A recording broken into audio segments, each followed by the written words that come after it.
nombre es Jorge Tribeño. Ya me han presentado. Muchas gracias a los chicos de GeoPUC. Voy apagando mi cámara para poder, para que puedan visualizar mi presentación. Yo estudio en la Universidad Católica, como muchos de ustedes.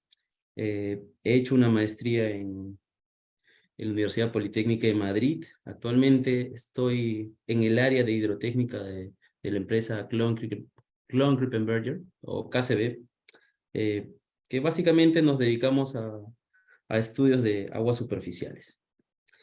Voy a hablar de análisis conceptual de rotura de presas y más precisamente sobre presas de relaves. Brian, si me puedes ayudar, yo quisiera consultarle un poco a los chicos si me pueden responder o tal vez compartir cuál es su conocimiento, ¿no? El mucho o poco que tenga, dependiendo de su experiencia.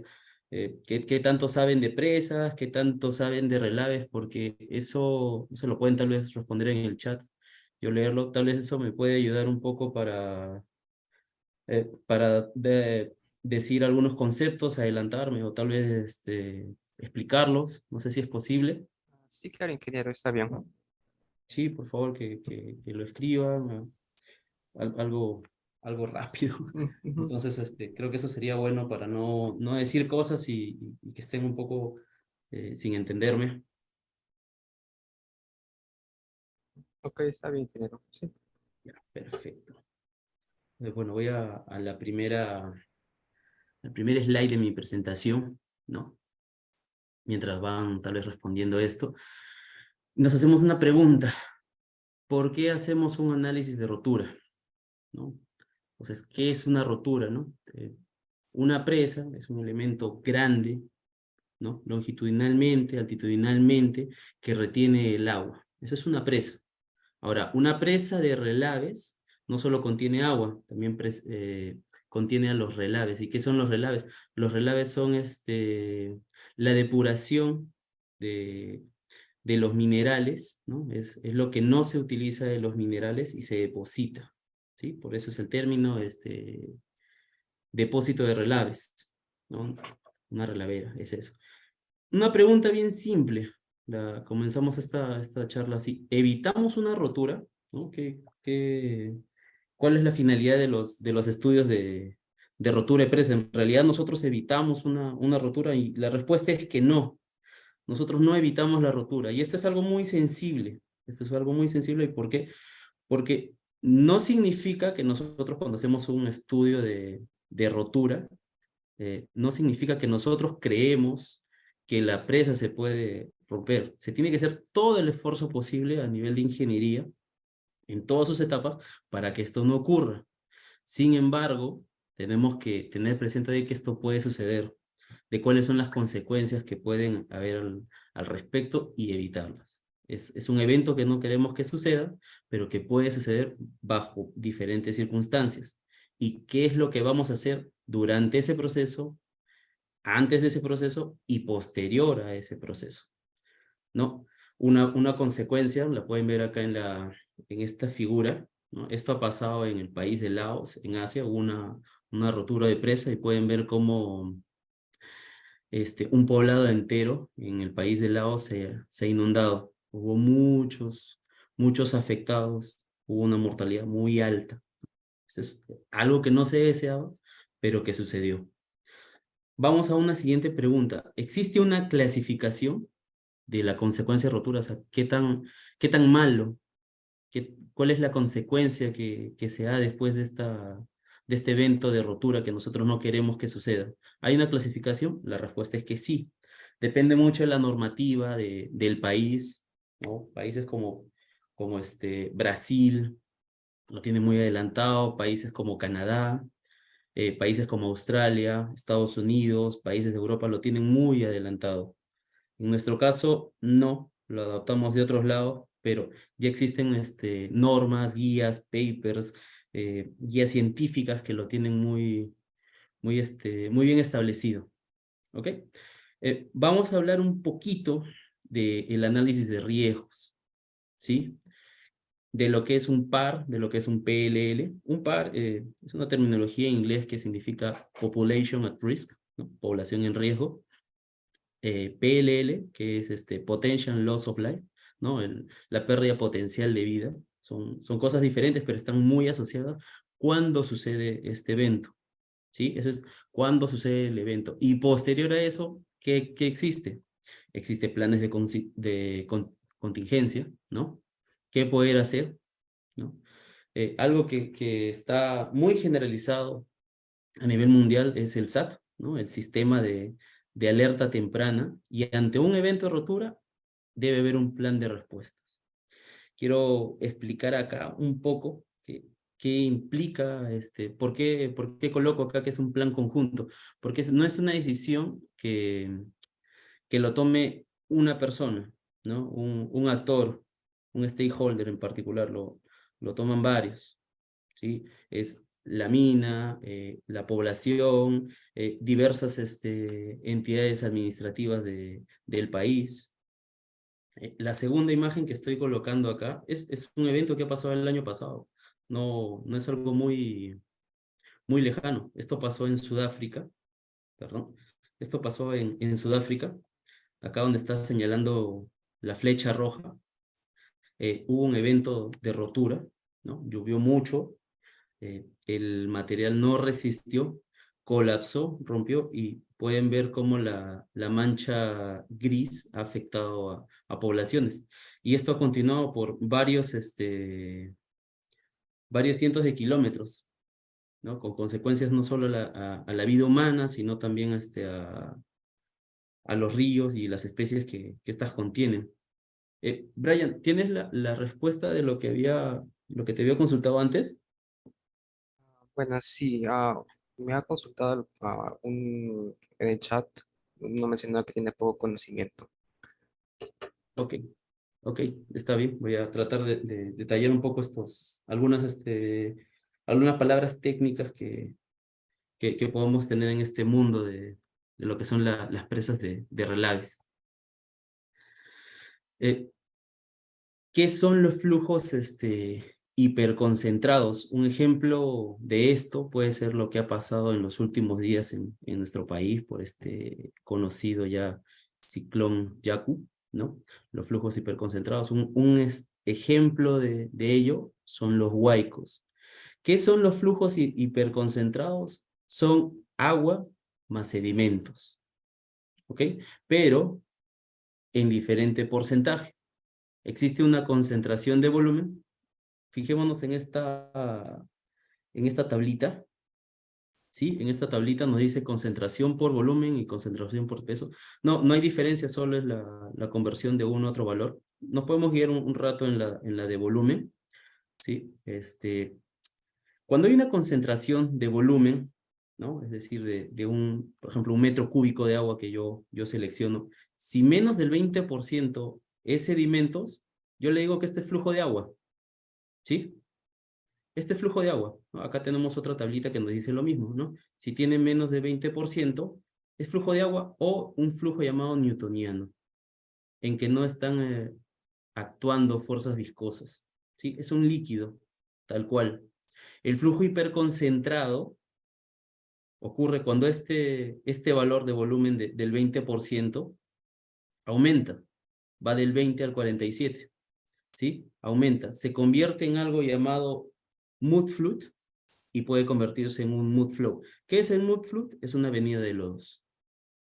¿Sí? ¿Qué es el mud flow? Es un flujo de lodos. ¿Dónde hemos visto esto en los últimos días? En los llamados huaicos. Depende de la cantidad de sedimentos, puede ser más espeso, menos espeso, o técnicamente hablando, más viscoso o menos viscoso. Tiene un comportamiento diferente, ¿sí? Los relaves no son un flujo de agua.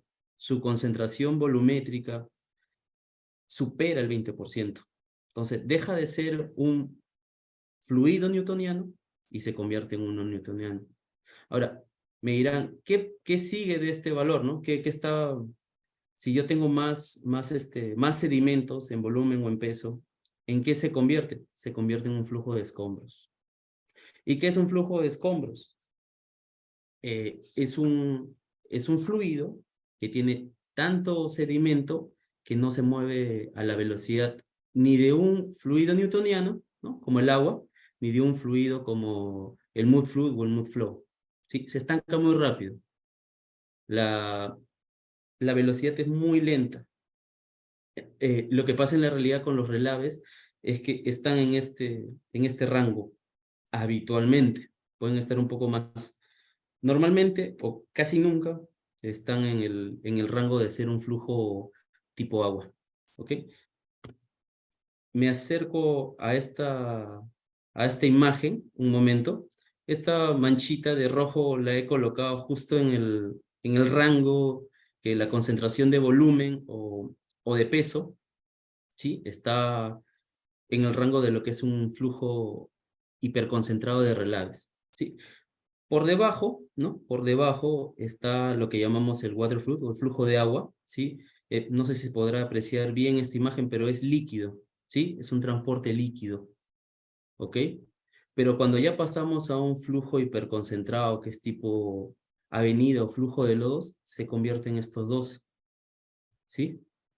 Esto creo que, esta imagen les puede ayudar un poco a, a darse cuenta que ya hay sedimentos, ¿sí? Como les comentaba, tipo los huaicos, ¿sí? Ya es un fluido que no tiene, que no es transparente, ¿no? Se puede ver eh, la presencia de sedimentos y cuando el volumen o la cantidad, el porcentaje aumenta, se convierte en un flujo de lodos.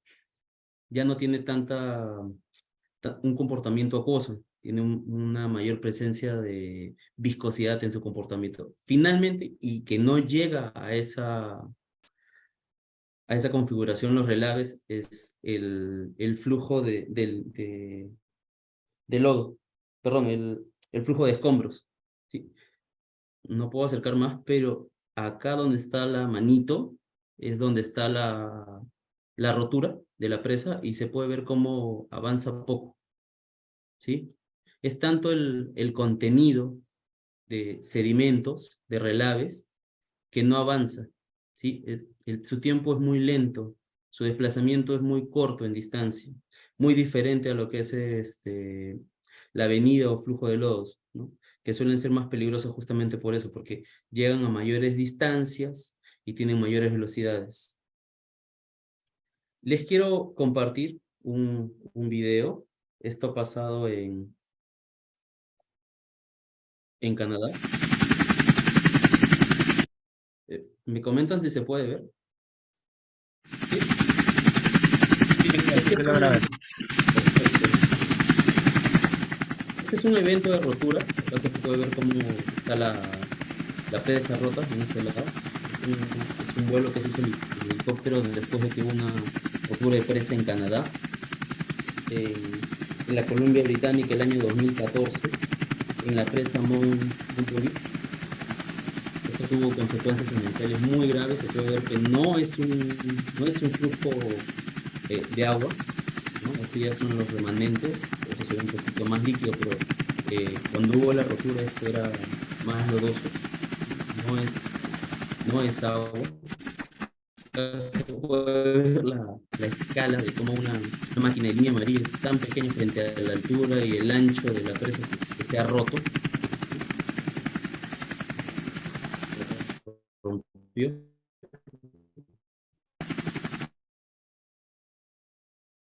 El camino que siguió el flujo permanente, no se esperó que haya otro, pero así se detuvo. Lamentablemente esto llegó a un cuerpo de agua mucho más grande y lo contaminó. Fue digamos por suerte, un caso de estudio muy bueno para mejorar el tema de rotura de presas de relaves.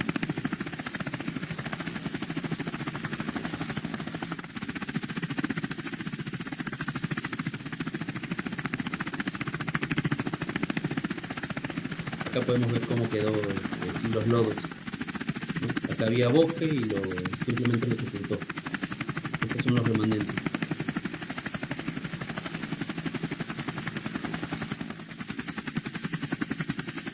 Ok.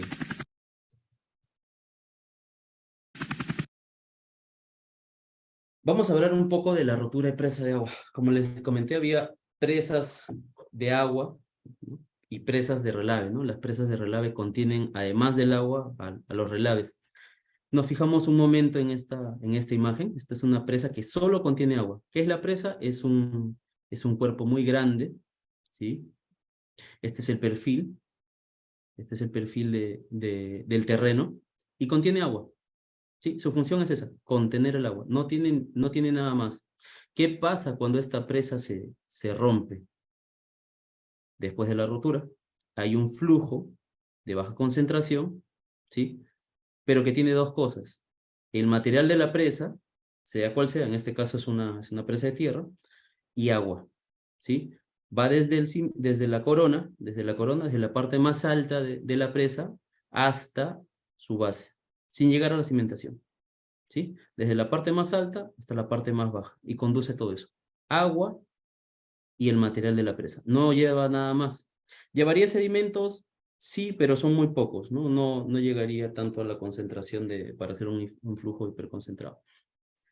Les voy a mostrar un pequeño video de cómo sucede esta rotura de presa. Esto pasó en Texas, en Estados Unidos, el año 2019. Hubo un mal funcionamiento de un vertedero, si no me equivoco. El material ya era muy antiguo. El nivel del agua, como se puede observar, había subido tanto que cedió. Esto es algo súper rápido.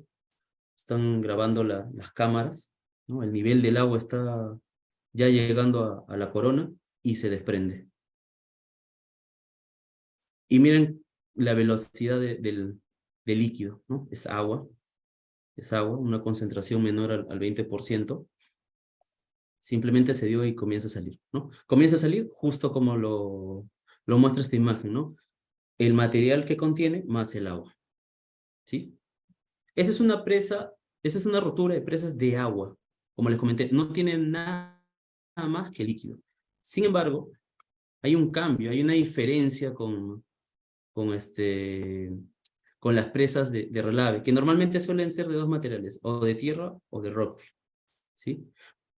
Acá está el agua y acá está el relave. Eh, Fíjense por favor que la pendiente es diferente, ¿no? En el caso vamos a ver si lo puedo dibujar. En el caso de las presas de agua, la pendiente era algo así, ¿no? Acá sostenía el agua. En este caso de las presas de relave, normalmente tiene una pendiente de playa que suele ser contraria al talud, ¿sí? O sea, hay mayor cantidad de agua acá, ¿no? Su altura es mayor acá que acá, ¿sí? Esa es la configuración normal de las presas de relave. ¿Qué ocurre si esta se rompe? ¿Qué ocurre si esta se rompe? No va a romper, normalmente rompe completamente, como le dije, en este nivel, a la altura de la base, no al cimiento, no jala esto, pero ya jala dos materiales, el agua y los relaves, ¿no? En los relaves incluye el material de la presa, ¿no? Pero este ya es un volumen mucho más grande que el del agua, ¿sí? Ya es un flujo hiperconcentrado, no es un flujo newtoniano, no es agua, no es líquido. Este ya es un flujo hiperconcentrado. Entonces, acá les voy a mostrar un video. Esto pasó el año 2019. Es una de las peores catástrofes ambientales que ha pasado en Brasil, en Minas Gerais. Esta presa llamada Brumadinho el año 2019 eh, colapsó su cimiento, colapsó su cimiento, se rompió y tuvo consecuencias lamentables. Este es un poco lento, así que quiero que vayan observando la parte de abajo cómo va cediendo y luego avanza todo. Rompe, este está un poco en cámara lenta, en verdad esto ha sido un poco más abrupto. Rompe y la parte de arriba de la corona comienza a ceder. La parte más alta, que es la corona, comienza a ceder y va a comenzar a salir ya no un flujo líquido, va a salir un flujo hiperconcentrado. ¿Qué es el flujo hiperconcentrado? Es el agua que contiene, más los relaves. Y los relaves están en una mayor proporción. ¿Sí? Acá está la rotura.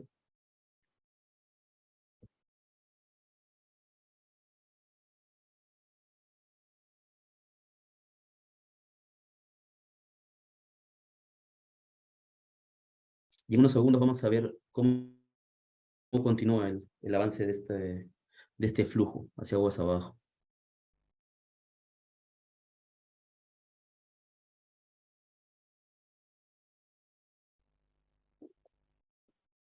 ¿Ok? Acá podemos ver cómo el líquido el flujo, perdón, no es líquido. Es un flujo hiperconcentrado en que hay bastante viscosidad. Pero a pesar de ello tiene grandes velocidades.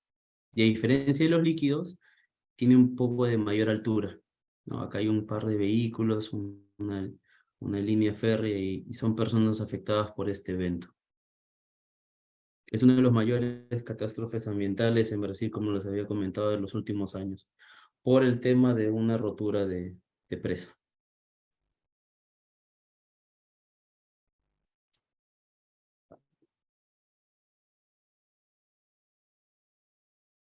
Ok. Una pequeña comparación entre flujos de agua y flujos hiperconcentrados, ¿no? El flujo de agua es un flujo relativamente sencillo de estudiar, ¿no? Es un flujo newtoniano, ¿no? Hay bastante literatura al respecto sobre líquidos, fluidos newtonianos, principalmente el agua. Los países tienen, desde los más desarrollados a los menos desarrollados, tienen bastantes regulaciones al respecto, ¿no? El Perú no es una excepción, ¿no? Tenemos bastantes y robustas regulaciones sobre el agua, sobre los flujos de agua. Hay software numéricos disponibles, ¿no? Gratuitos, de pago, pero son muy robustos, siguen siendo muy robustos para el modelamiento de un flujo de agua, ¿sí? Los modelos numéricos tienen una muy buena representación, ¿sí? Lo que pasa en el modelo normalmente suele ser adecuado a la realidad, ¿ok? Pero hay una gran diferencia con el flujo de relaves. Existe una compleja incertidumbre, ¿sí? No es un flujo newtoniano, ¿sí? Es un flujo no newtoniano.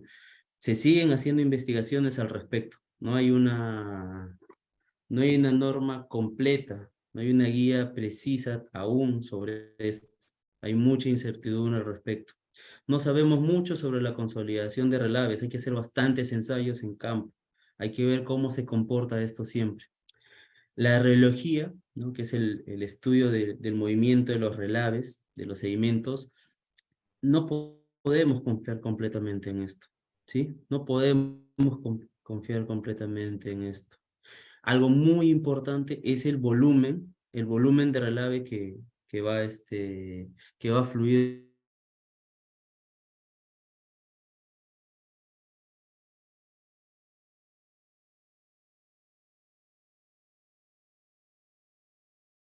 en legislaciones. En el caso de Brasil nos dice no, el 100%, ¿no? Hay mucha controversia al respecto, ¿sí? Y tenemos bastante problemas de topografía y calidad, ¿sí? Tanto en el lugar donde está ubicada la presa, ¿no? En su cuenca, que sería hacia aguas arriba, hacia las poblaciones que se podrían ubicar, que están aguas abajo, ¿no? ¿Cómo sería el recorrido? Si realmente afecta o no afecta. El tema de la topografía y calidad es bastante sensible. Hay regulaciones locales, pero solo a nivel conceptual. No hay algo tan robusto como el tema del agua, ¿sí? Hay software, sí, hay software tanto de pago como gratuitos, pero son un poco rígidos. ¿Van mejorando? Sí. ¿Lo que había hace 5 años es igual que lo de ahora? No, lo de ahora es mucho mejor, se trata de hacer representaciones físicas y numéricas mejor, pero no sigue siendo tan buena como un flujo de agua. ¿Cómo vamos a analizar la rotura? ¿Sí? Cuando se da la rotura, ¿no? Acá este es el material que está conteniendo. Este es el material que está conteniendo. Podemos ver que es una combinación, ¿no? No es solo agua, tampoco no es solo algo sólido, es una combinación de ambas, ¿sí? Hay altas velocidades. ¿Por qué? Porque es una rotura inmediata. No demora mucho. No demora horas, no demora días. Demora horas. Incluso, sí, en ese orden, ¿no? De horas. no es algo muy largo y cuando se da de forma abrupta, ¿sí? Como el video que hemos visto hace un momento. Sí, tiene altas velocidades y hay un cambio de régimen a considerar. Es importante comentar esto. Hay una descarga parcial. No se va todo el volumen. Podemos ver que donde está mi cursor, ¿sí? El láser rojo, todavía sigue habiendo el material. ¿Sí? Esto no se ha movido. ¿Sí? Esta parte se ha formado como una especie de cono, ¿sí? Como una especie de cono donde se ha dado cerca a la rotura. Y este es el material el volumen que se está trasladando hacia aguas abajo. No es total, ¿no? Entonces, podemos decir que hay una descarga parcial. Hay que evaluar esto. ¿Los flujos cómo son? Son gobernados por flujos no newtonianos. ¿Sí? ¿Qué es un flujo no newtoniano? Como lo había considerado, tiene alta viscosidad, no es líquido. ¿Sí? Por lo tanto, es obligatorio hacer un análisis relógico, saber cuál es su comportamiento. ¿Ok? ¿El frente de onda es más destructivo que un flujo de agua? Claro que sí, ¿no? Tiene mayores alturas, ¿no? Y puede afectar de una forma más crítica. Este pequeño gráfico es de la presa de Asca, en Hungría. Rompió justo en su esquina, ¿no? Esta es una presa longitudinal, ¿no? Rompió en la esquina, no cogió todo el material, todo el volumen, solo fue una descarga parcial, ¿sí? Pero también las consecuencias a nivel de vida humana y a nivel medioambiental fueron terribles por el tipo de material que se tenía. ¿Hay normativas? Sí, hay normativas. ¿Cuáles tomamos, no? En el caso del Perú, ¿no? Tenemos nuestro reglamento de seguridad de presas públicas, ¿sí? Esta es nuestra guía. Esto es nuestra guía. Sin embargo, esto es para presas como elemento. No está regulando los relaves, que son los materiales que contiene, ¿sí? No hay una normativa nacional para análisis de riesgo o seguridad de presas de relaves. Es de presas, sí, de presas públicas, pero no hay una especialidad en presas de relaves, ¿no? Nos quedamos simplemente en seguridad de presas, ¿no? Y las presas de relaves, sus consecuencias, como ya hemos estado viendo, pueden ser muy críticas. Ahora, existen muchas recomendaciones internacionales, ¿sí? Yo he puesto acá las 4 que me parecen más importantes. Hay más, claro que sí, pero estas son a mi parecer, las que estoy presentando, las más destacables. Está la Asociación de Presas Canadienses, el CDA, tiene criterios para el análisis de consecuencia de rotura, ¿sí? Luego está el Comité Australiano de Grandes Presas, el ANCOR. Canadá y Australia son los países que más han desarrollado normas, más han desarrollado investigación al respecto, ¿sí? También está la Convención Internacional de Grandes Presas, este es a nivel mundial. A nivel mundial está el ICOL, ¿no? Y cada país tiene su propia su propio comité, ¿no? En el caso del Perú es el COPEG, es la Comisión Peruana de Grandes Presas, pero valgan verdades, no tiene la investigación, ¿no? No tiene los recursos que tiene el CDA o que tiene el ANCOLT, ¿sí? Y por último, el Bureau of Reclamation, que es una entidad de los Estados Unidos que siempre hace investigación. Existen manuales y recomendaciones, sí, están disponibles en el mercado, les presento las más resaltantes para este tema de rotura de presas de relaves. El CDA nos presenta el TDBA, que es el Tailings Dam Breach Analysis, análisis de rotura de presas de relaves, ¿no? Están las guías del ANCOL, ¿no? Están las guías del ANCOL, algunas otras del ICOL. Estas son del Ministerio del Interior, ambas. Una es la actualización de la otra. Son metodologías de estimación de consecuencias, ¿sí? ¿Qué puede pasar tras la rotura? Estas suelen ser algunas guías que yo tomo, están en el mercado. Como les dije, no hay una regulación nacional, por lo que tenemos que tomar guías extranjeras. En el caso de KCB, nosotros trabajamos en algunos otros países y también usamos esta guía porque normalmente los países latinos, a excepción de algunos, ya había comentado el caso de Brasil, no tienen tan sólida esta base, ¿sí? ¿Qué es la población en riesgo? Quiero comentarles un poco de qué es la población en riesgo. Acá en esta ortofoto que les estoy presentando, es una ortofoto satelital. Hay dos presas, ambas son presas de relaves. Vamos a analizar más adelante la que está con mi cursor, pero en realidad hay dos presas. ¿Qué es la población en riesgo? Es toda la población que puede estar en riesgo tras una rotura, ¿no? Esta línea roja puede simular cuál sería el sentido del flujo, ¿sí? Del flujo. Acá vemos cómo hay una comunidad más o menos grande, algunas comunidades pequeñas y otras dispersas, y cómo pueden ser afectadas, ¿sí? Estas comunidades, estas poblaciones están cercanas a la ribera de los ríos. Este es un poco más grande, lo podemos apreciar por el ancho. Todas estas están en riesgo si es que la rotura las afectara, ¿no? Por el lado de esta otra presa, la línea amarilla que continúa en la roja sería toda la población en riesgo, ¿no? Para esta presa. El CDA, el Canadian Dam Association, ¿no? Nos da una secuencia de análisis. ¿Se acuerdan que les había comentado de esta literatura, el TDBA? El Tailings Dam Breach Analysis, ¿sí? Nos da una secuencia en orden de cómo debería ser un análisis de rotura de presa, ¿sí?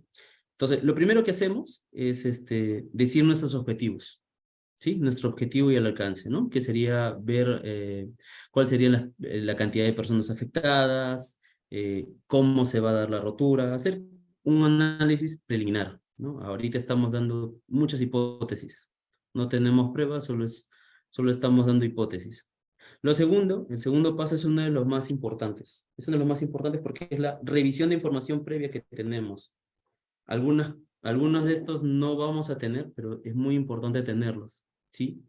TSF, el Tailings Storage Facility, o el depósito de relaves, y el diseño de la presa, ¿no? Sus niveles, saber si es una presa que va a recrecer, ¿no? Que va a tener una altura estática, ¿no? ¿Cuál es el ancho cuáles son las dimensiones de su embalse, ¿no? ¿Cuál es la pendiente de la playa de relaves? ¿Cuáles son los materiales de relaves? ¿No? Esto es muy importante.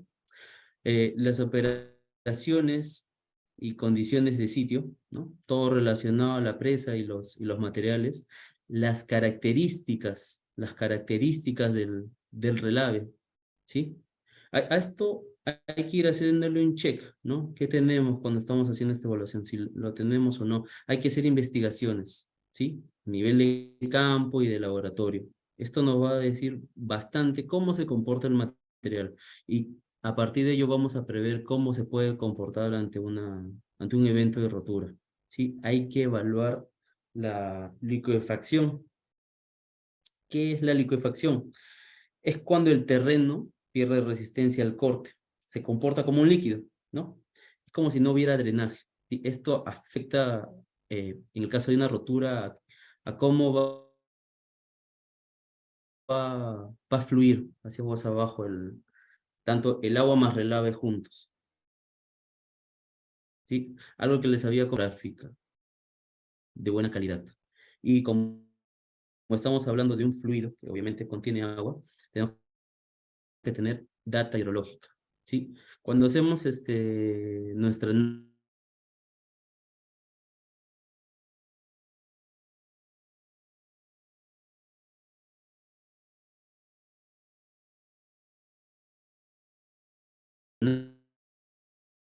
análisis de su tenemos dos opciones, ¿sí?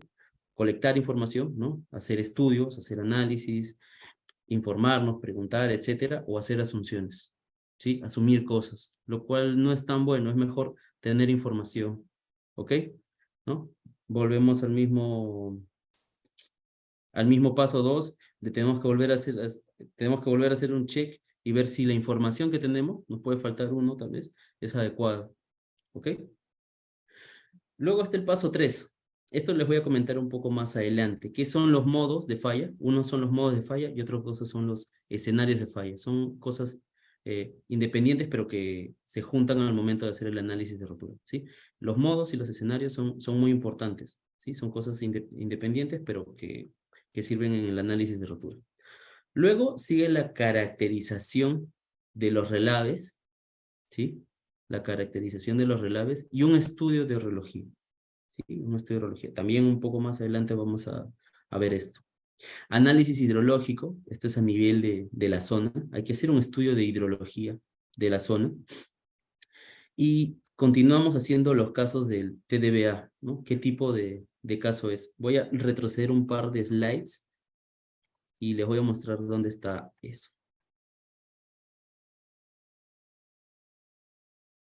Sí, acá. ¿Se acuerdan esta tablita? Bueno, justo acá el título nos dice casos de la TDBA, ¿no? Nos dice en qué caso estamos, ¿no? ¿Cómo sabemos en qué caso estamos? Tenemos que ver la concentración de volumen o de peso, como le dije, son similares, ¿sí? Entonces tenemos que ver la concentración de volumen o de peso que tiene, ver en qué rango estamos, ¿sí? Para ver si es una avenida de lodos o un flujo de lodos, ¿no?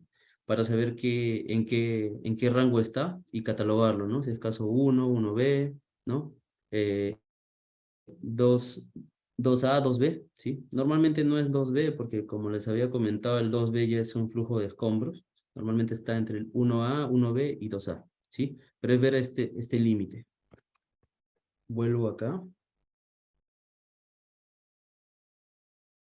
Okay. Sí, una vez que tengo ya analizado los casos que tengo, me voy a esta pregunta. Tengo una poza sobrenadante, ¿sí? ¿Qué significa? Que por encima de los relaves hay agua empozada. O sea, yo me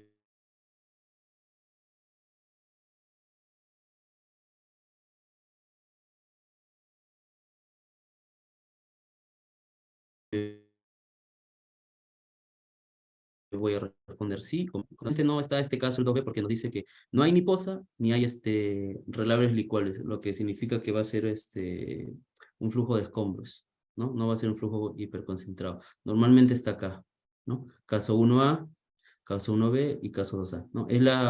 Estos tres casos son la combinación de si hay una poza, ¿no? Si hay agua por encima del relavo y si es licuable o no es licuable. ¿Cómo vemos que sea licuable o no? Hay que hacer estudios de campo. Hay que analizar el material, ¿no? Por eso es muy importante toda esta fase. Luego de definir el caso en el que nos ubicamos, hacemos un análisis de la brecha. Cuando digo análisis de la brecha, me refiero a la geometría de la brecha, que está en función del volumen que puede salir. ¿Ok? Luego vamos a hacer un análisis de distancia, ¿sí? ¿Por qué es importante este análisis de distancia? Voy a retroceder a este slide, a esta pequeña diapositiva. Porque la distancia puede ser justo hasta donde está mi cursor y afectar muy pocas personas, o puede ser, digamos, hasta el final de la línea roja, donde ya ha afectado comunidades dispersas, incluyendo esta comunidad muy grande, ¿sí? Eso es lo importante de la distancia, ¿no? Luego vamos a hacer un estudio de sensibilidad y vamos a continuar con un mapeo, ¿sí? Tanto de la distancia como de la huella de inundación, ¿sí? Finalmente, vamos a hacer una documentación, ¿no? de los resultados de estos casos de TDBA y se lo vamos a dar al dueño, ¿ok? Esta es la recomendación, esta es la secuencia que nos sugiere CDA, ¿sí? Que nos sugiere CDA. Ahora, normalmente, ¿qué se hace? Es esto de acá, es una secuencia un poco más, un poco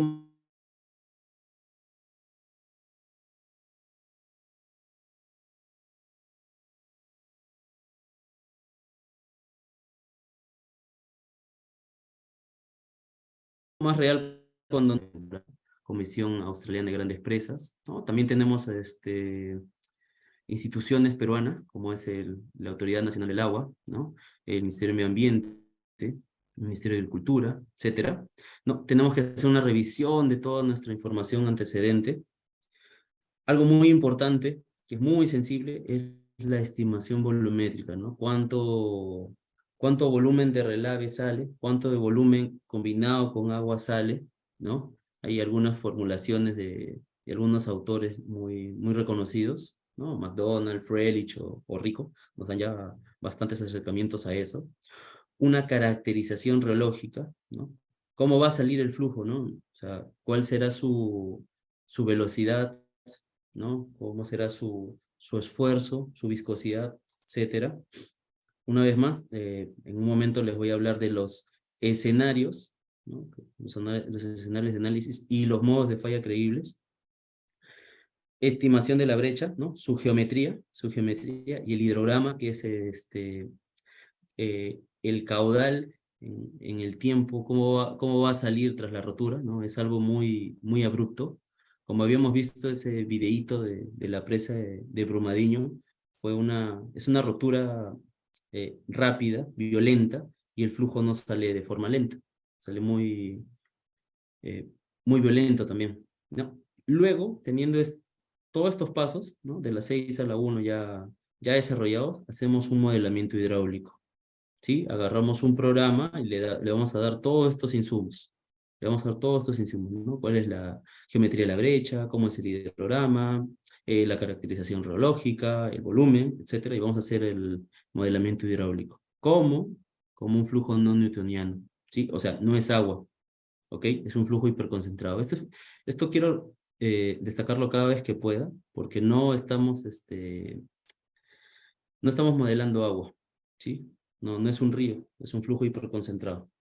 Luego vamos a ver el análisis de la consecuencia. Nosotros hemos tenido que haber hecho una hipótesis, ¿no? De cuál es la posible consecuencia, y tras el modelamiento decir si esta hipótesis coincide con la realidad o no, es, eh, es más extrema, menos extrema, ¿no? Y en función de estos resultados, vamos a hacer algunos planes, ¿no? Planes de emergencia, contingencia, el SAT, el Sistema de Alerta Temprana. Y esto no es un proceso estático, ¿no? Esto hay que iterarlo, ¿sí? Hay que iterarlo mientras va avanzando las operaciones de la mina, ¿no? De cómo está la presa de relaves. ¿Por qué? Porque la caracterización reológica puede cambiar. Pues puede aumentar el tamaño de la presa, por ende, el volumen va a aumentar, ¿no? Esto no es un proceso estático, siempre hay que estar haciéndolo, hay que iterarlo. Vamos un poco a hablar de la teoría de consecuencias. Les había hablado de esto hace un rato, repetidas veces, que hay una consecuencia, ¿sí? Hay una categoría de consecuencia tras una rotura de presa, ¿no? Esto es lo que nos sugiere CDA. Puede ir de baja a extrema, ¿sí? Baja, significativa, alta, muy alta y extrema, ¿no? Estos son los niveles, ¿sí?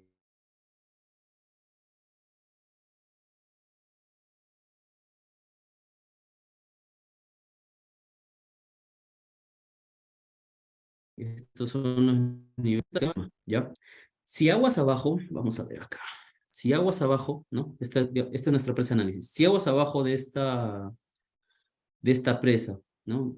Hubiese una rotura, hubiese una falla, se rompe y comienza a salir agua con relaves, ¿no? Sale un flujo. ¿Cuánto puede afectar hacia aguas abajo? ¿Hay población en riesgo? ¿No hay nadie? Ok, baja, ¿sí? ¿Es solo temporal? ¿Qué significa solo temporal? Por ejemplo, que son personas que no viven ahí todo el tiempo, ¿ok? Son personas que no viven ahí todo el tiempo. Y puede ser también permanente, que significa que hay personas que van a vivir siempre ahí, ¿no? Entonces ya tenemos acá una clasificación, ¿no? Puede ser ninguna, solo temporal o permanente, ¿ok? Luego nos vamos a la categoría de pérdida de vidas. Esta es un poco más cuantitativa, ¿sí? ¿Cuántas personas, sin haber hecho ningún modelamiento, esta es una hipótesis, cuántas personas pueden morir, pueden ser afectadas, ¿sí? Ninguna, no especificada. Cuando se dice no especificada es que no sabemos, no hay una certeza, ¿ok? 10 a menos personas pueden ser afectadas, menos de 100, ¿no? En el rango de 10 a 100, ¿sí? Y más de 100. Sí, esos son los rangos.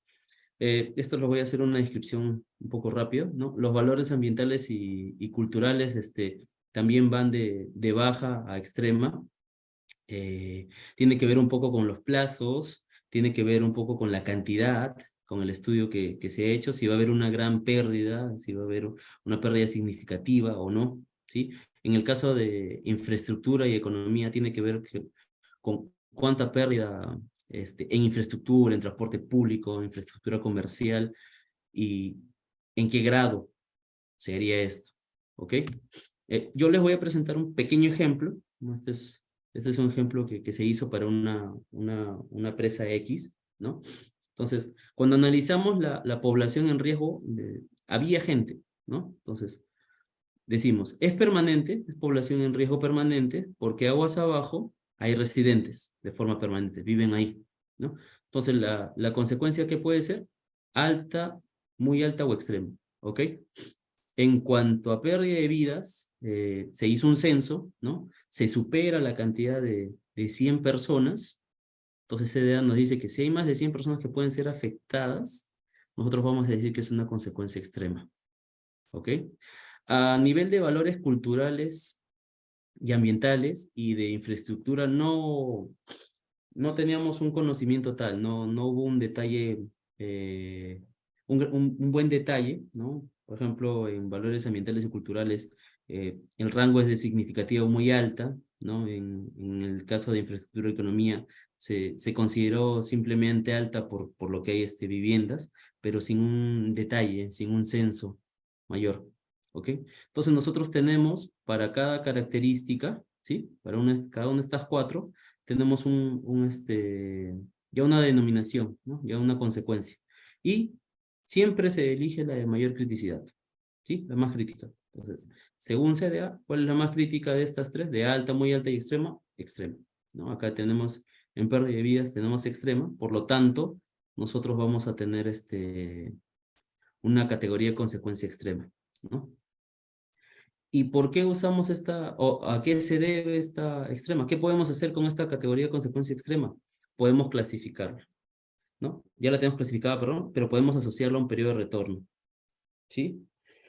Un periodo de retorno que es el tiempo en que va a pasar un evento, ¿sí? La magnitud de un evento, ¿ok? Por ejemplo, el fenómeno del Niño está asociado a un periodo de retorno de 50, 100 años, ¿no? Solo para hablar de orden de magnitud, ¿ok? Y tenemos acá que la baja está asociada a un periodo de retorno de 100 años, ¿no? Mientras más va aumentando la clasificación, esto se vuelve mayor, este periodo de retorno se vuelve mayor. Y tenemos al final la PMF. ¿Qué es la PMF? Que está asociada a una consecuencia extrema. Es el flujo máximo probable, ¿sí? O sea, si yo voy a dibujarlo, si yo tuviera un gráfico, ¿no?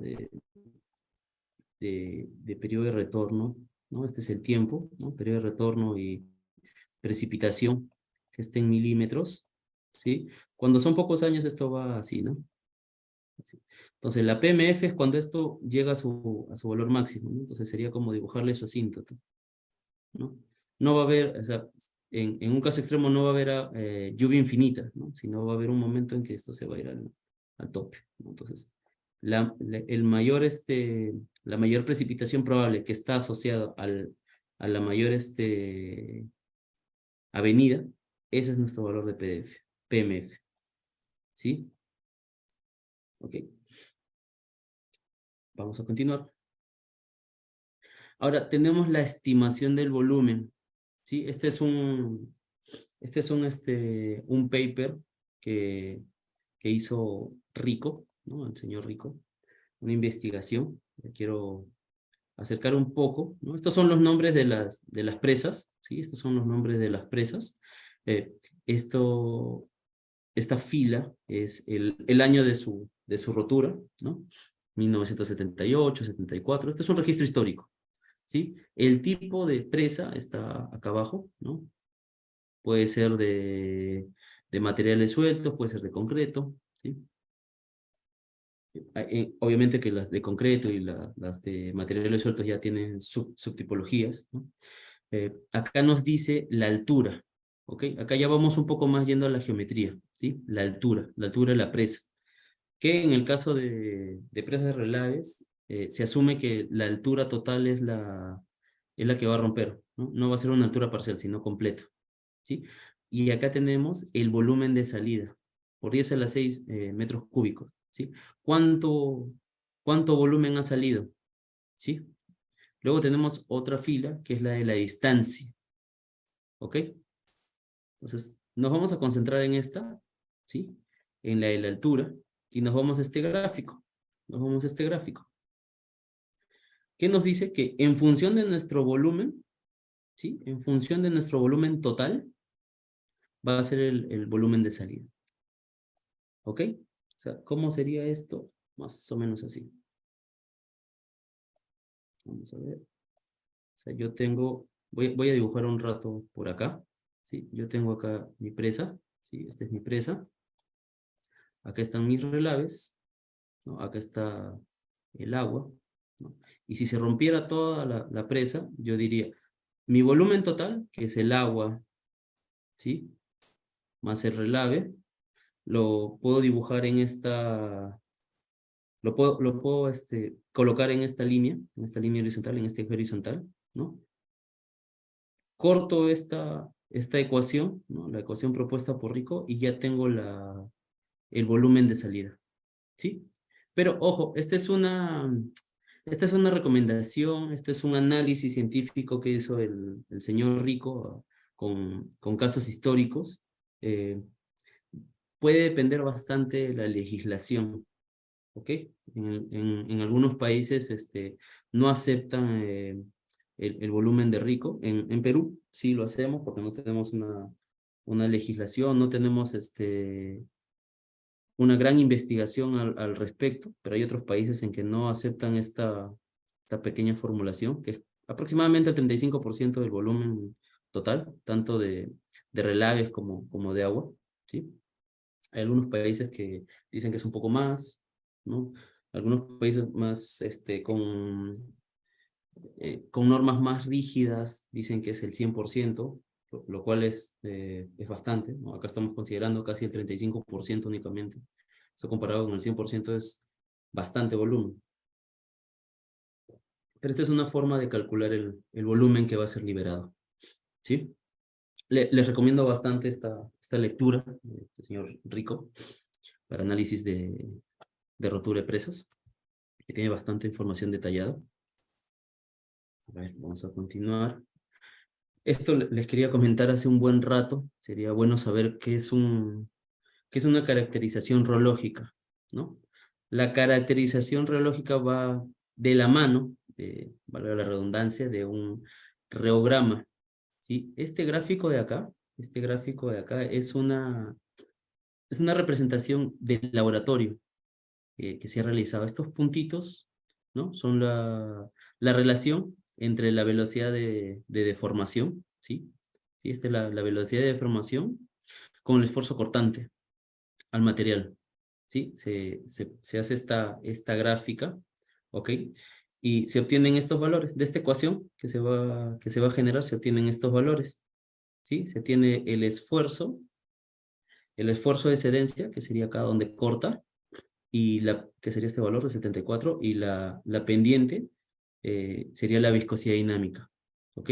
El objetivo de estos reogramas, acá está justo descrito, ¿sí? Es obtener esos valores, ¿ok? Tanto la viscosidad dinámica, que es la pendiente, como el esfuerzo de excedencia, ¿ya? Ahora, ustedes pueden observar que en este gráfico, que en este reograma, inicia casi en el cero, ¿verdad? Hasta que tiene una forma constante, y me dirán, Jorge, pero ¿por qué tú asumes que el valor es 74, ¿no? Que es este punto donde corta y no es en el cero? Ok, vamos un ratito a este gráfico, ¿sí? Este gráfico nos representa el comportamiento de los materiales, ¿no? Yo les había comentado que el agua es un flujo newtoniano, es un fluido newtoniano, ¿sí?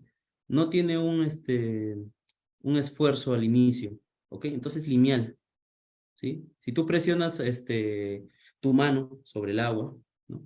Va a ceder, ¿sí? En el caso de los relaves, se suele simular con este acá, con el plástico ideal de Bingham, ¿no? Acá hay un corte y una pendiente, que es justo lo que está simulando este gráfico, ¿sí? Entonces ahí se obtienen los valores tanto de fuerza excedencia, ¿sí? Que se proyecta esta recta, ¿no? A cierta velocidad de formación, y se tiene también la pendiente, ¿no? Que es la viscosidad dinámica.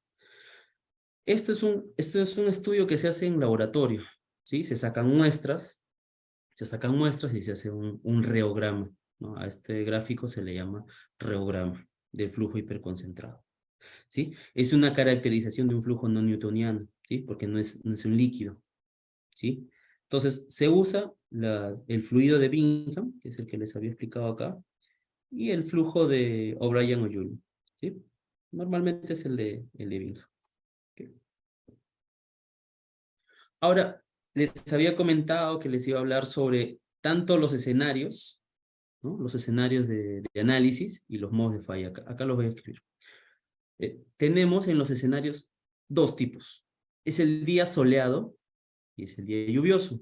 Ahora, ¿cómo diferenciamos uno del otro? El día soleado es un día en que no llueve. Ya, no hay lluvia. Es un día normal. ¿Ok? Simplemente que la presa va a fallar. Por algún evento, algo pasa para que la presa falle. ¿Ok? El día lluvioso, no. El día lluvioso es un día en el cual, valga la redundancia, está lloviendo, ¿no? Entonces el nivel, acá podemos ver, el nivel de agua aumenta, ¿sí? El nivel de agua aumenta. Voy a retroceder un par de slides, ¿sí? Y quiero que vean esto. ¿Se acuerdan que les había dicho que la presa tenía una clasificación y que esta clasificación estaba en función del periodo de retorno, ¿no? Que podía ser desde 100 años hasta el PMF. Ok, como nosotros hemos dicho que nuestra presa está en una clasificación, una categoría de consecuencia extrema, eh, el, el caudal, ¿no? El agua relacionada, el volumen de agua relacionado es el de un PMF, ¿sí? De una venida máxima probable. No es de 100 años, no es de 1000 años, no es de 10.000 años de periodo de retorno. Es de una venida máxima probable, ¿sí? ¿Y eso qué va a hacer? Que el nivel del agua aumente. Ya no está acá en su operación, ¿sí? Por acá debe haber estructuras hidráulicas que hagan pasar el agua, ¿ok? Pero acá no, acá lo superó, ¿sí? Normalmente las estructuras hidráulicas están diseñadas para ciertos periodos de retorno establecidos, como 50, 500, 100, 200 años, ¿ok?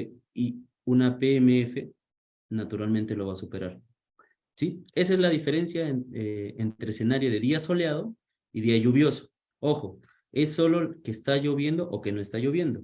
Ahora, ¿cómo se da la rotura? Ahí viene el modo de falla, ¿sí? Entonces, hay 4 tipos de modo de falla que nos recomienda la CDA, ¿sí? Desbordamiento de terraplén. ¿Qué significa eso? Que el nivel del agua va a superar, ¿sí? Va a superar el terraplén, la corona, ¿sí? Falla del terraplén, ¿no? Hay una falla, ¿sí? Se ha dado una falla.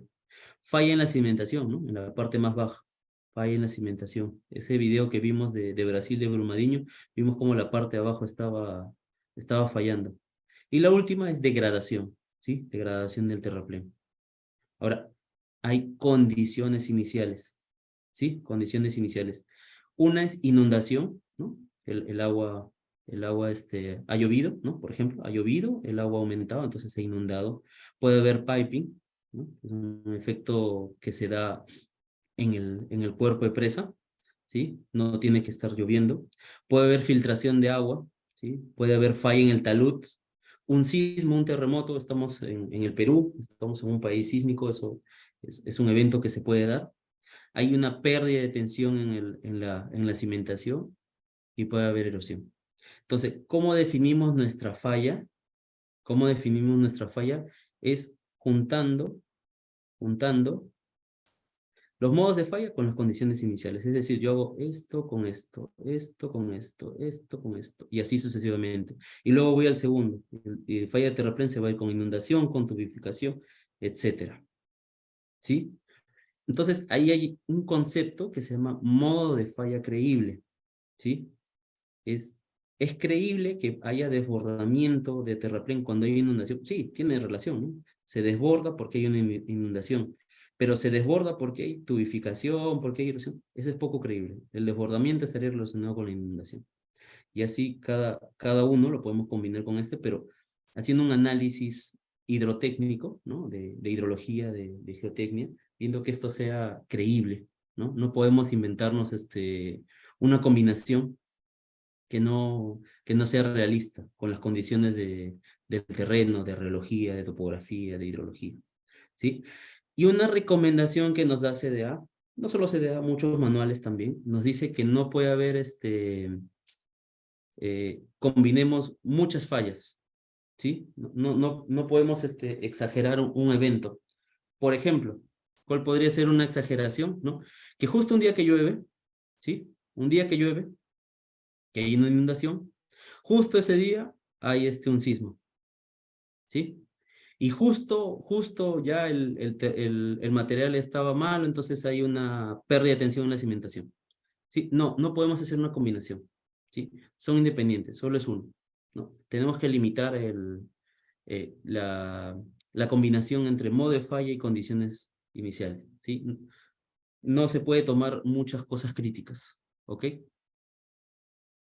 Entonces, ya tenemos acá que vamos a elegir un escenario, tanto de día soleado como día lluvioso, para juntarlo con los modos de falla y condiciones iniciales. Por ejemplo, el desbordamiento de terraplén, que está asociado a la inundación, tendría que ser asociado a un escenario de día lluvioso. No tiene sentido que sea asociado, no tiene lógica que sea asociado a un día soleado porque el nivel de agua está en el de operación, ¿no? Acá hay una estructura hidráulica que está haciendo que no pase este nivel, ¿ok? En cambio, tiene sentido con que el desbordamiento de terraplén, que su condición es la inundación, sí aumente el nivel, ¿ok? Vamos a hablar de la geometría, de la estimación de la brecha, ¿sí? Este es un caso real, ¿no? Se puede ver cómo se forma un trapecio, ¿no? Las guías, los papers, documentos científicos nos dicen que la brecha se forma de esta manera, como un trapecio, ¿ok? Entonces vamos a tener una altura de la brecha, HB, ¿sí? Como les había comentado y se puede ver muy bien en esta imagen, coincide con la altura total, no la cimentación, sino la altura del terreno, ¿sí? Desde la base del terreno hasta la corona, esa es la altura, HB. Luego el ancho de la brecha, el ancho B, está relacionado al volumen que va a salir, ¿ok?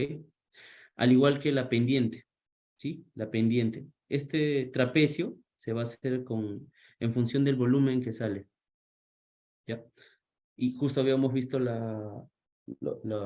ejemplo del señor rico, ¿no? Que nos dice que aproximadamente es 35% del volumen total, eso es lo que va a ser. Con ese volumen nosotros hacemos el cálculo de la geometría de la brecha, ¿sí? Y nosotros vamos a hacer un programa, ¿no? Un programa que no es de pago, pueden usar otros, claro, pero este es muy conocido, ha sido generado por el Cuerpo de Ingenieros de los Estados Unidos, se llama GKHMS, eh, y genera esto, que son los hidrogramas, ¿sí? Son los hidrogramas de rotura. Acá, por ejemplo, estoy presentando varios casos, ¿no? Se combinó el escenario, el modo de falla, la condición inicial y analizamos varios, ¿no? Varios hidrogramas. El eje vertical es el caudal en metros cúbicos, como para que tengan una idea de que son valores muy altos. Les puedo dar un valor como para compartir. El año 2017, eh, en el río Rímac, por ejemplo, el caudal máximo llegó a 140 metros cúbicos por segundo. ¿Sí? ¿Se acuerdan que el río Rímac estaba inundando ya parte de línea amarilla, que estaba desbordando? Sí, ese valor era 140, que no está en este orden de magnitud, es mucho más pequeño. El río Tumbes, en el año 2017 también, que fue uno de los más afectados por el fenómeno del Niño, llegó a 1000 metros cúbicos por segundo, sería casi la mitad de este hidrograma naranja, ¿sí? Estaría por acá. Entonces podemos ver en estos hidrogramas que la rotura de presa es un evento, esto está en minutos, que es un evento que dura poco tiempo, ¿sí? Acá está durando aproximadamente hora y media, ¿sí? Hora y media. En total, me refiero en total a la salida de todo del flujo, pero que es muy violento, ¿sí? Es muy violento. Estos son casos que hemos realizado a nivel de empresa, ¿sí? Y que ha llegado a casi los 17.000 metros cúbicos, ¿no? Les estoy diciendo que en el año 2017, en el río Tumbes hubo un caudal máximo de casi 1.000 y acá está llegando a los 17.000, como para que tengan un poco de idea del orden de magnitud, ¿no? De cuán violento puede ser estos eventos de rotura. Ahora, ¿cómo hacemos el modelamiento hidráulico? Bueno, esto está basado en ecuaciones físicas, ¿no? Los modelos, los softwares usan ecuaciones empíricas físicas, ¿no? Por ejemplo, acá tenemos la aceleración, ¿no? La parte local, la aceleración convectiva, la gradiente de presión, un término, un valor que está en función de la fuerza del cuerpo, y el término viscoso, ¿sí? Esta es la parte, el término viscoso es el que se agrega para los flujos hiperconcentrados, ¿sí? Se hace haciendo un análisis de diferencias finitas. Ahí es donde vienen los modelos de 2 dimensiones, de 3 dimensiones, ¿sí? De diferencias finitas, con volúmenes, ¿eh? Con volúmenes finitos, ¿ok? Ahora, el modelamiento hidráulico se hace con un transporte de sedimentos, no es, conlleva sedimentos, ¿no? Que son los relaves. Es un flujo de lodo, es hiperconcentrado, no es agua pura, ¿no? Y también se analiza la rotura, tal cual, porque la rotura va a hacer que demore más, demore menos, sea más abrupta o no el tiempo y el caudal de salida, ¿sí?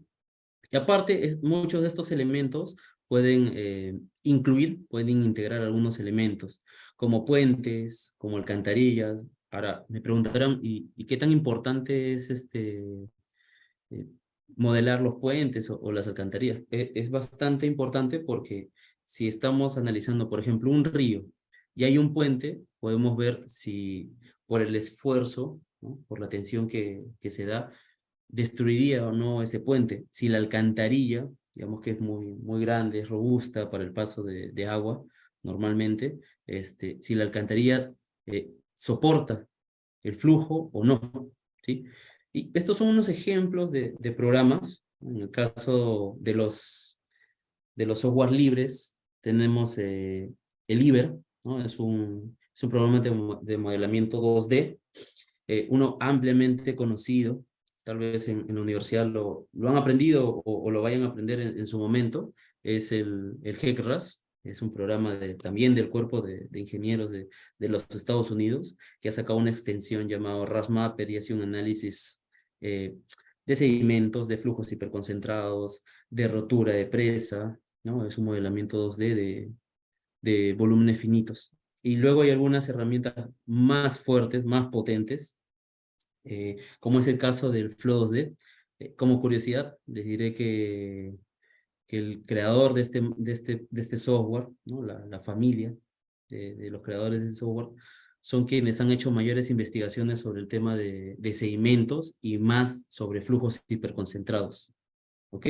Y luego está la empresa Hydronia, que presenta un programa llamado Riverflow 2D, tiene características muy similares al GECRAS, tiene una interfaz similar, pero es mucho más potente. Al ser de pago es mucho más potente en tiempo, en calidad de resultados, en visualización, ¿sí? Siempre va a haber una diferencia entre los software de pago y los software gratis. Bueno, les voy a presentar un caso práctico, ¿sí? Esta imagen satelital ya se las había presentado. Esta es la presa que vamos a evaluar, ¿no? La que vamos a evaluar que puede romper, ¿no? Es importante mencionar los elementos de una mina, los elementos de la mina que están ubicados aguas abajo. Hay unas piscinas, estas piscinas sirven como elementos filtradores, ¿no? Como elementos receptores de las aguas de filtración o las que se quieran limpiar antes de que vuelva el agua al flujo, ¿no? Y acá hay una presa, ¿no? Esta ya la había presentado, que también es importante colocarla porque es una barrera física, ¿sí? Si el fluido, el agua más relave sale, no va a pasar por esta zona porque hay una barrera física, ¿no? Estoy diciendo que estas piscinas están llenas para que no se empose el fluido, ¿sí? Hay un pueblo cercano, hay ríos perennes, ¿no? Acá hay un río que existe, que es pequeño, hay uno que es un poco más grande, que es este río es el afluente del otro, ¿sí? Y hay comunidades dispersas, ¿no? Eso es lo que quiero comentar, previo a hacer la presentación de mi análisis. No, ¿dónde estamos? Estamos ubicados en una zona de selva, ¿sí? Esta es una zona de selva, hay mucha precipitación, eh, topografía llana, ¿no? Estamos en ceja de selva, y estamos en una zona baja. Si acerco un poco, tal vez por estos lados puede notarse un poco de montañas, pero por la zona donde están los poblados, cerca a la ribera, ya es una zona muy llana. ¿Cuál es lo malo de eso? Que cuando venga una inundación lo va a tapar, ¿ok? Eh, Hay una poza sobrenadante, que significa que esto no está seco, ¿no? Hay agua en el embalse, hay agua en el embalse. La población más cercana, en sentido del flujo, está a 3,5 kilómetros, ¿no? Y hay comunidades, ¿no? Entonces, ¿están en riesgo? ¿No están en riesgo? Eso no, lo vamos a ver ahora, ¿no?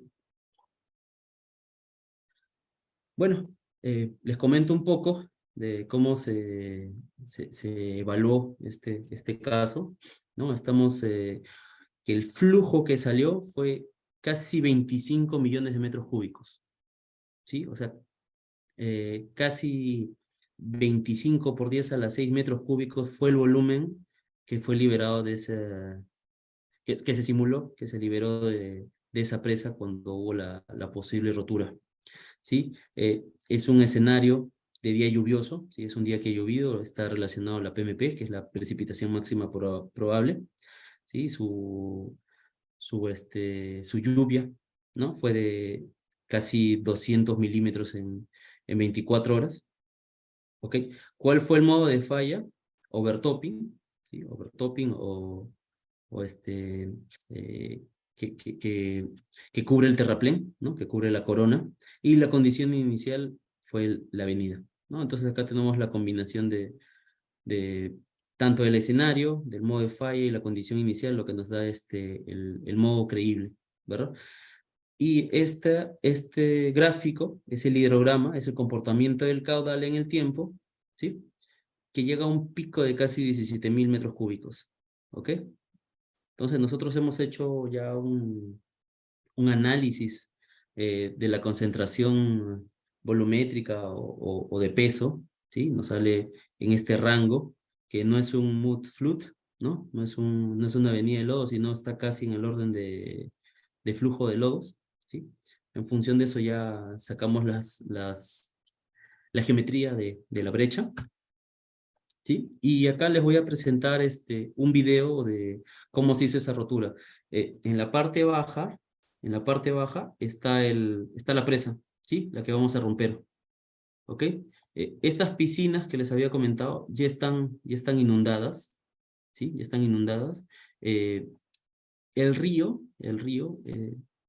está inundado, ¿sí? Pero podrán ver que no está solo en su flujo principal, o sea, se desborda, ¿no? Eso es porque estamos analizando el día lluvioso, entonces en el día lluvioso ha llovido en otras zonas, ¿sí? Al punto que ha inundado. No mucho, pero ha inundado esas zonas, ¿ok? Entonces, eh, voy a presentarles ahora el video, ¿no? de la simulación, y más o menos a la altura de mi cursor es donde se va a dar la rotura. ¿Se puede? No se puede.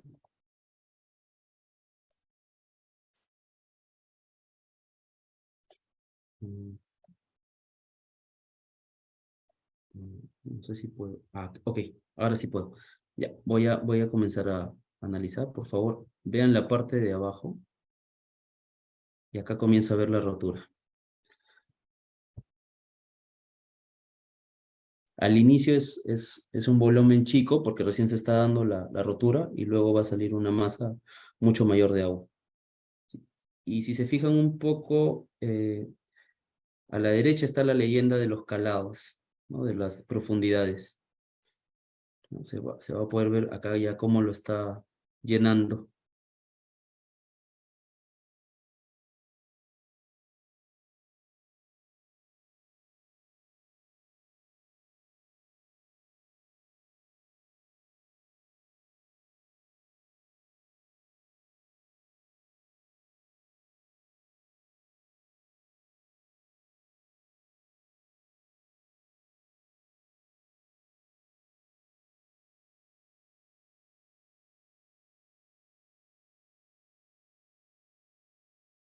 Viendo la leyenda de los calados, de las profundidades de agua, ya podemos ver que son los últimos instantes eh,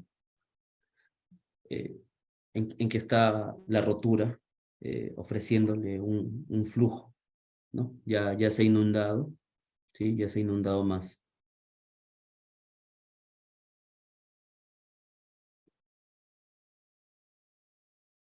Y acá pueden ver el tiempo, ¿no? Está cada media hora avanzando.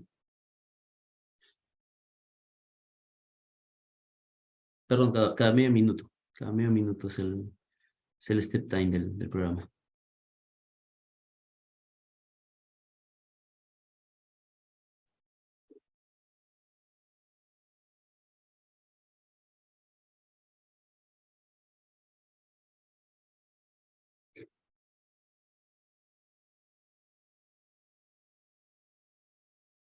Y ahí acabó el pequeño video de la modelación. Esto se hizo con el programa HeckRAS. Como les había comentado, tiene una herramienta, una extensión llamada RASmapper, ¿no? Este fondo de colores es un raster, es una imagen que nuestro cliente en su momento nos compartió de alta resolución, ¿sí? Por eso se puede ver eh, la diferencia de colores, ¿no? Se puede ver el dique de la presa vecina, ¿no? Cómo se ha inundado las piscinas, ¿no? El recorrido del río, y nosotros colocamos estas casas. Entonces, en este slide yo les puedo, o pueden observar gráficamente la diferencia de antes de que se dé el dam break, antes de que se dé la rotura, ¿sí? Que hay algunos lugares que sí están inundados, no mucho, pero que luego del dam break ya terminan estando completamente inundados, ¿no? Esta zona de acá, que estaba poco afectada, termina siendo, teniendo mayor afectación. Es entonces donde nosotros vamos a hacer vamos a analizar nuestra consecuencia de rotura, ¿sí? Nosotros habíamos dicho que como hay más de 100 personas abajo, aguas abajo de la presa, ¿no? Nosotros decíamos que era extrema, ¿verdad? Nosotros dijimos que era extrema. Esa era nuestra hipótesis. No teníamos cómo probarlo hasta hacer la modelación hidráulica, ¿ok? Entonces, ¿qué es el PAR? Que es la población en riesgo. El PAR es con nuestra huella, ¿no? Esto no es solo el relave, es el agua más el relave, como se ve en el video. Primero estaba inundado de agua y luego salió ya el flujo hiperconcentrado, ¿sí? Acá hicimos una contabilización de las personas que han sido afectadas, ¿ok? ¿Y cuántas fueron afectadas? ¿No? ¿Cuál fue la población en riesgo? 961 personas, ¿sí? Pero con esto todavía no analizamos si nuestra hipótesis está bien, porque tenemos que ir a la pérdida de vidas, ¿no? Acá todavía seguiría en este rango, ¿no? De alta a extrema. Es este slide, ¿sí? Este slide donde nosotros vamos a ver las personas que realmente han sido afectadas, ¿ok? Esta huella celeste, ¿sí? Que es la misma de acá, son las personas que son afectadas por el agua, ¿ok? Y esta sombra morada son por el efecto del flujo hiperconcentrado, ¿no? Entonces, estas pequeñas intercepciones, ¿sí? La parte celeste no cuenta, ¿ok? No cuenta, porque esto no ha sido afectado por la rotura de presa. si no ha sido afectado por el agua. Sin embargo, lo que está interceptado entre el polígono rojo y el morado, sí es gente que se ve afectada por la rotura de presa. ¿Ok? Si hay personas acá, estas van a ser afectadas, si hay personas acá, van a ser afectadas. Esta casita, esta de acá, estas casas que están dentro de la mancha celeste, no son afectadas. ¿Sí? Entonces, es una contabilización de esas personas y no resulta un valor tan alto como 961 personas, pero resulta en 180 personas.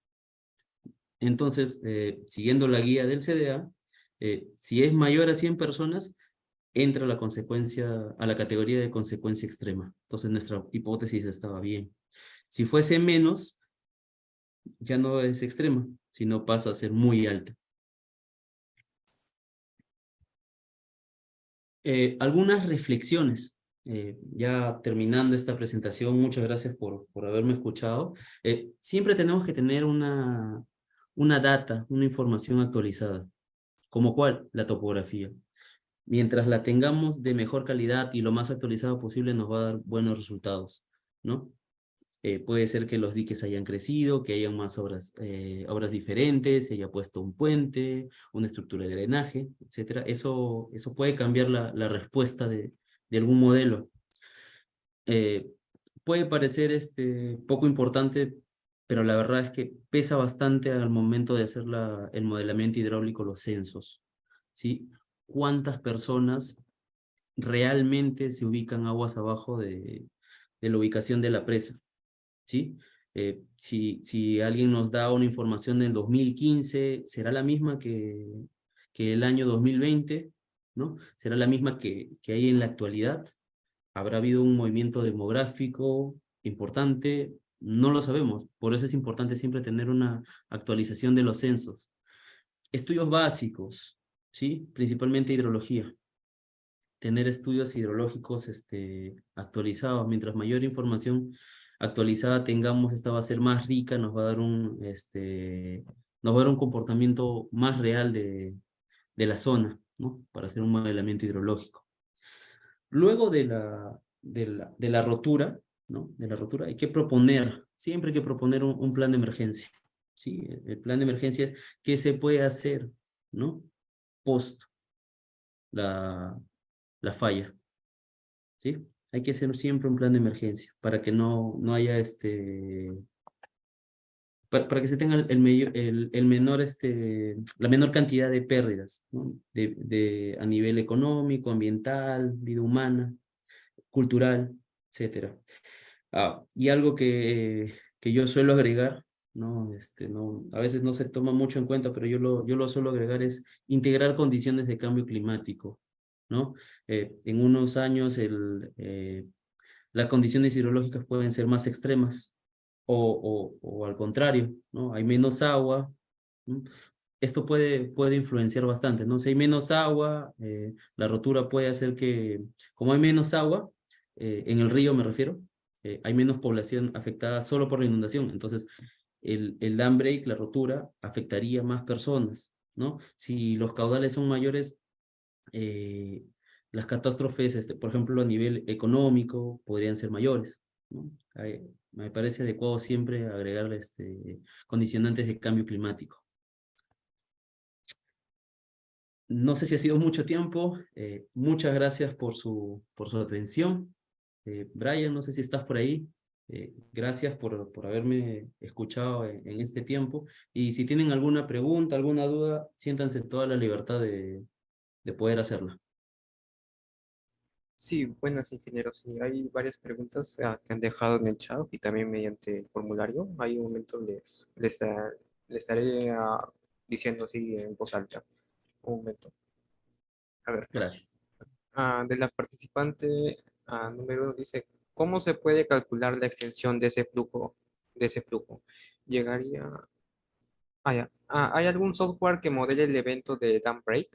¿Cómo se llama? Sí, sí, sí. Para modelar el evento de dam break, había presentado estos programas. Tanto Iber como Hecra son software libres, no es necesario el pago. En el caso de Flow 2D, Tiene ciertas libertades para estudiantes en formato demo y bueno, Hydronia con su software Realflow 2D sí es de pago, pero hay varias opciones para hacer el modelamiento de rotura. Ok. Del siguiente participante comenta, ¿qué referencias podrías recomendar para el caso de rotura de presas en relay filtrados? Relave filtrado, sí, bueno, había dado unas cuantas guías. El CDA, que es la Asociación Canadiense de Presas, tanto el CDA como el ANCOL, como lo había comentado, son países, Canadá y Australia, son países que tienen bastante investigación en estos temas, ¿no? Tanto el CDA con su TDBA, ¿no? O las guías de consecuencias del ANCOL tienen bastante de esta información. Ok. También el mismo participante comenta si la rotura de presas aplica también a relaves filtrados. Sí, sí, aplica todo. Ujú. Ok. Para el siguiente participante comenta, ¿cómo analizar cuál es la zona más vulnerable donde ocurriría la brecha si la presa tiene gran extensión? Ok, sí, esa es una muy, muy, muy buena pregunta. Como le había comentado, no sé si se acuerdan al inicio, yo no soy yo no estoy en el área de hidráulica. Justo quise resaltar eso, yo estoy en el área de hidrotecnia. Y es muy chévere, es muy interesante el nombre de esta área porque no solo somos especialistas de agua, ¿no? Hay varios especialistas, ¿no? De geotecnia, de construcción, de ingeniería, de hidrología, de hidráulica, para seleccionar la ubicación de la brecha. Es una junta de especialistas para poder determinar ello, ¿no? No es simplemente decir, por ejemplo, en la zona más alta, ¿no? Podría haber una zona que hay bastante emposamiento de agua y debilita eh, el factor de seguridad, ¿no? Hace que haya un menor factor de seguridad en cierto estribo, ¿no? O condiciones de cimentación. ¿Sí? La ubicación de dónde está la brecha, ¿no? En la presa en sí, en el dique, eh, es parte del estudio, no hay una respuesta única, ¿sí? No te puedo decir que es en la parte más alta. En el caso de presas de concreto, normalmente se suele analizar la zona más alta, porque es la más crítica, hay mayores presiones del agua, pero en el caso de presas de relave sí hay que hacer como que un junte de especialistas y debatir, ¿sí? Debatir, no hay una respuesta absoluta para eso. Ok. Ah, ya, también otra pregunta del mismo participante es, cuando se analiza en el día soleado, ¿no se asigna ningún periodo de retorno para la precipitación o podría asignarse un periodo de retorno bajo? Se asume sí un periodo de retorno, pero para el río. Ok, vamos acá. En esta imagen creo que vamos a bajar un poco. Esta, ¿sí? Esta es una imagen satelital, perdón. Esta es una imagen satelital de un día soleado, ¿ok? La presa se puede ver, ¿no? Acá ya no puedo acercar más, lo siento. Está el embalse a nivel de operación, no se va a llenar más, no hay un hidrograma de un flujo que haga que aumente el volumen de este embalse. Sin embargo, sí hay periodos de retorno que se deben estudiar que son para estos ríos, ¿ok?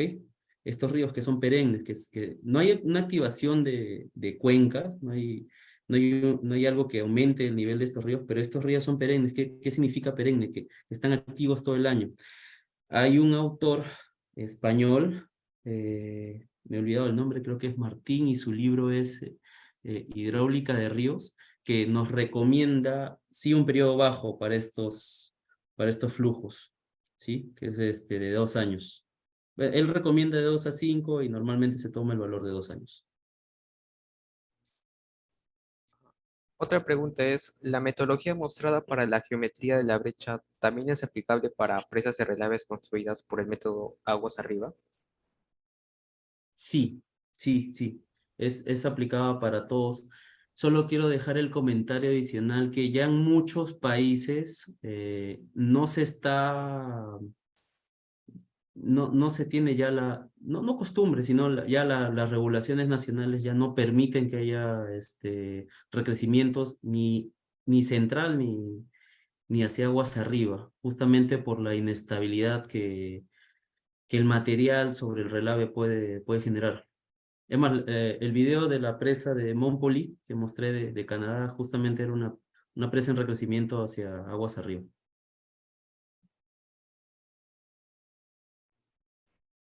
Ya. Otra consulta de otro participante es en HeadRats, ¿qué tipo de estimación de parámetros usa? ¿Se refiere a Frogdish o quizás a DLBrush u otro? Los parámetros que se usan en GECRAS, en IBER, en Flow2D son los parámetros de reología. Y justo había presentado el reograma, ¿sí? Lo que nos piden los programas son tanto la viscosidad dinámica como el esfuerzo excedencia. ¿En qué modelo? El modelo de Bingham.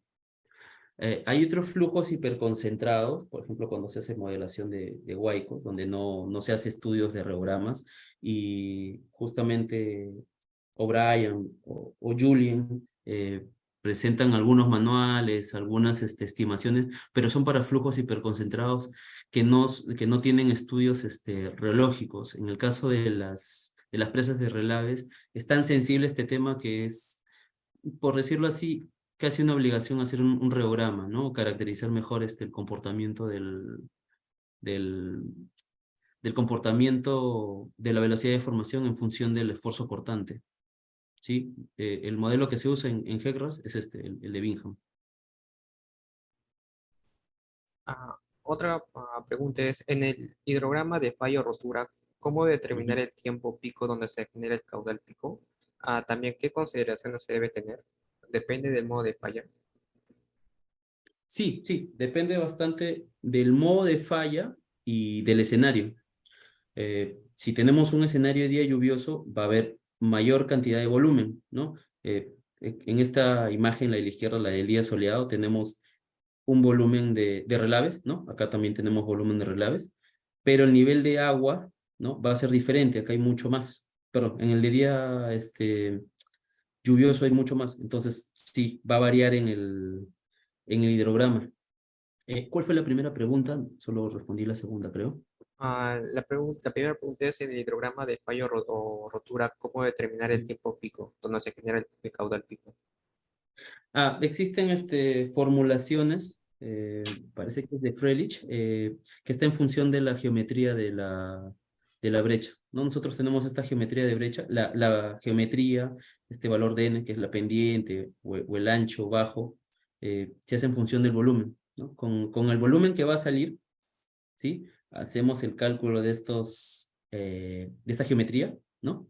Y en función de esta geometría vamos a sacar el valor de tiempo de formación de brecha. Una vez que tengamos el tiempo de formación de brecha, lo metemos al GKHMS, ¿sí? Y nos va a salir hay una opción, ¿no? Justo acá se puede ver la imagen como hemos activado la opción que se llama Dam Break, y acá tenemos los hidrogramas resultantes. Otra consulta también es, ¿qué condiciones toma o de qué dependería el desechamiento paulatino de la presa? ¿Cuál es su criterio para decidir si es constante o igual tamaño de la brecha final? Y también, ¿de qué otras maneras se puede estimar el volumen liberado por la rotura de la presa? Ya. Eh, existe literatura científica de cómo se da la brecha. Voy a tratar de hacerlo acá. No sé si se puede. Bueno, en un pedacito de la presentación, ¿sí? Nosotros tenemos acá el terraplén, ¿sí? Y hay dos fallas, hay dos formas, ¿sí? Una que es tipo una V, perdón, y que en el tiempo va a ser esto. Y al final va a quedar hasta llegar a la base, ¿no? A la base del terreno, ¿sí?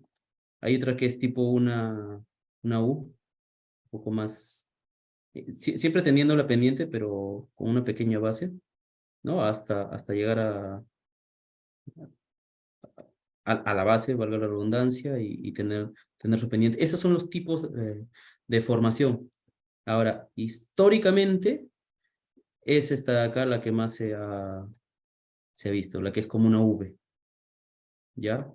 Ahora, respecto al volumen, yo había presentado justo este slide oh, perdón, de Rico, ¿sí? Pero este volumen, el criterio de elección del volumen, sí es muy sensible. En principio puede depender de la regulación del país, ¿sí? Hay algunos países que no hacen caso a estos casos históricos, sino ya dan tablas o valores definidos, ¿sí? Pero es un proceso iterativo, ¿ya? Tenemos que tener en consideración no solo el volumen, no solo la geometría, los parámetros rológicos, es una iteración, ¿sí? No es un proceso de manual, no es haces este paso uno, paso dos, paso.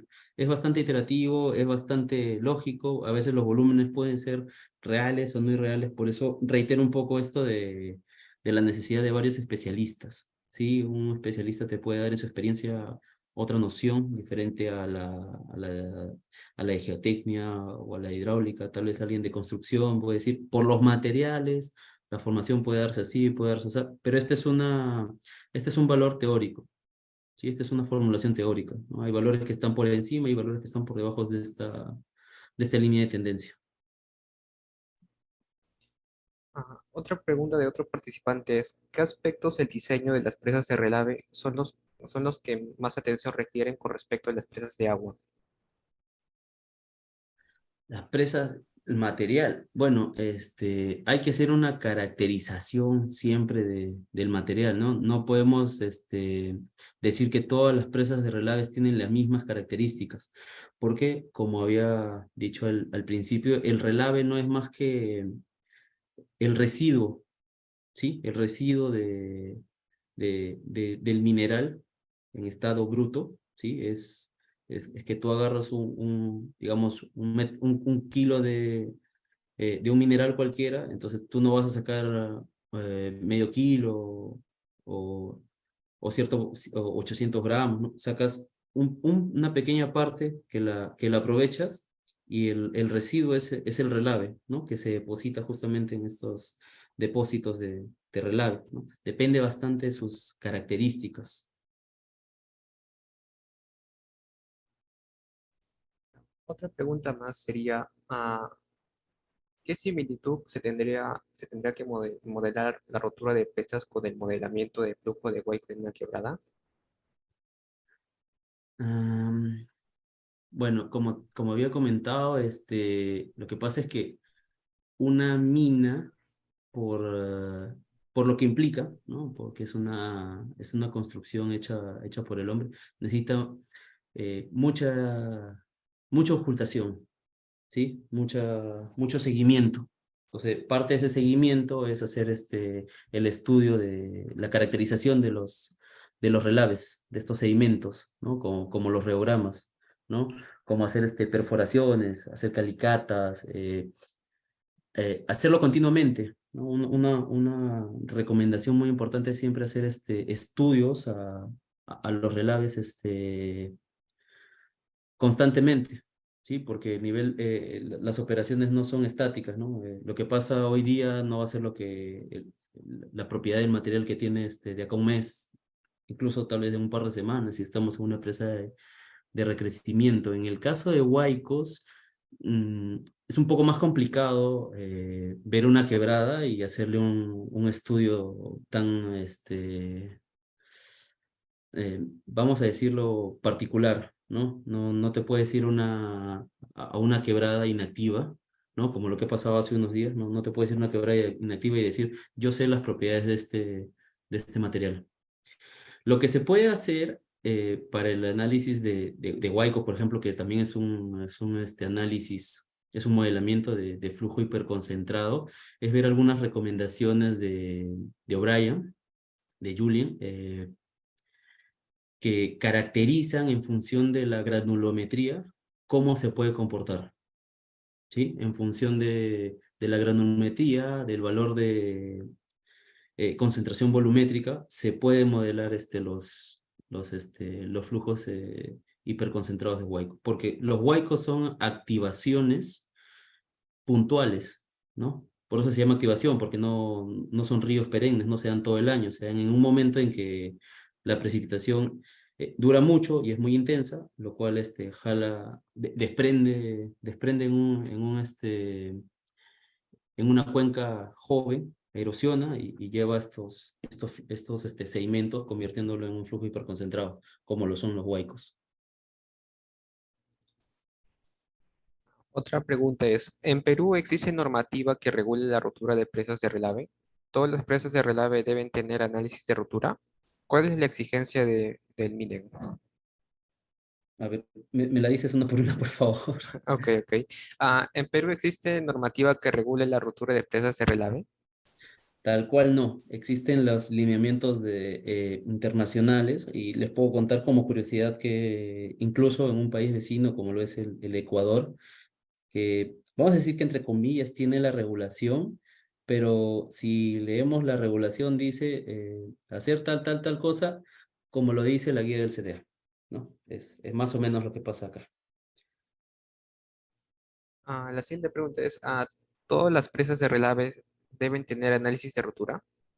Sí, todas las presas de relaves tienen que tener un análisis de rotura. El estudio de rotura de presas, como lo dije al inicio, no implica que se va a romper. Significa que puede darse, se hace el esfuerzo ingenieril que no suceda, pero puede darse, y en función de eso, qué acciones tomar, como los planes de contingencia, planes de emergencia, sistema de alerta temprana, etcétera. ¿Cuál es la exigencia del MINEM? El MINEN, así como muchos organismos estatales, te lo van a exigir. ¿Sí? Si en algún momento, chicos, tienen oportunidad de trabajar en mina o trabajar en un rubro similar, todas todas las instituciones peruanas relacionadas a la minería son exigentes, son muy exigentes. Podría incluso aventarme a dar el comentario de que el especialista peruano, consultor o referido a la minería, somos muy buenos, ¿no? Porque no somos un país que tenga la minería como una actividad reciente, ¿no? Las exigencias son bastantes y por ende los estudios que se hacen también suelen ser muy detallados. Ya, y ya para finalizar, ¿qué consideraciones resaltantes se debe tener en cuenta durante la construcción de presas? A ver, la presa es un elemento básicamente monstruoso de material, sea cual sea de tierra, sea de rockfill, sea de concreto. Si nos vamos un poco al lado de las presas en sí de relaves, es algo que tiene que cuidarse siempre. Antes de su diseño, ¿no? Hay que hacerse una elección del lugar, de, del material que se va a usar. eh, Durante la construcción, obviamente, hay que hacer un seguimiento, ¿no? De las fases, de los procesos, de que no haya un material malo, eh, de que hay que hacer calicatas, perforaciones constantes para ver que la calidad de lo que se está construyendo sea bueno. Siempre va a haber un inconveniente, una estructura que no coincide con la realidad o un episodio de una estructura adicional que se necesite, que tal vez un estudio básico no tuvo tal vez un buen detalle de datos, así que hay que actualizarlo y mejorar una estructura en el momento. Y durante la vida útil también hay que hacer un seguimiento, ¿sí? Y además, no solo durante la vida útil, también después, y justamente eso se le llama plan de cierre, ¿no? Que el plan de cierre consiste en que el lugar donde está la, la presa de relaves debe ser tal cual antes la encontraste, ¿no? Que no contamine, ¿no? Que no haya interrupción visual, ecológica o a la población. Entonces, básicamente, la mina, o más que la mina, la presa de relaves, debe ser un todo que se estudia desde antes hasta después de su operación. Bueno, ingeniero, eso serían todas las preguntas por el momento. Han habido algunas preguntas más que aún todavía faltan por responder. De igual forma, le agradecemos por su participación y de igual forma las preguntas que faltaron se le podría estar mandando a su correo para que pues, en el Sí, sí, sí, caso no que tengo tenga ningún tiempo problema. pueda responderlas.